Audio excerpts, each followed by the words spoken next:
Bupati Aceh Barat Haji Romli MS menghadiri serah terima jabatan atau sertijab camat dalam Kabupaten Aceh Barat yang berlangsung di Aula Bapeda Aceh Barat Senin 27 Juli 2020.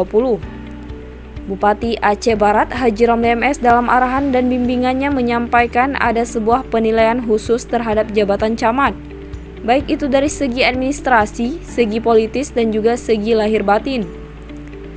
Bupati Haji Romli MS juga mengatakan bahwa camat harus disiplin dan memperlihatkan karakter pribadi yang baik kepada rakyat dan bisa mengemban amanah rakyat.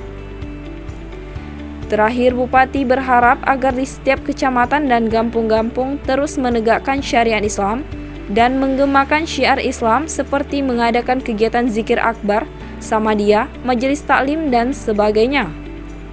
Adapun camat yang melakukan serah terima jabatan yakni Kecamatan Johan Pahlawan, Merebo, Samatiga, Woila, Woila Timur, Sungai Mas, dan Bubon.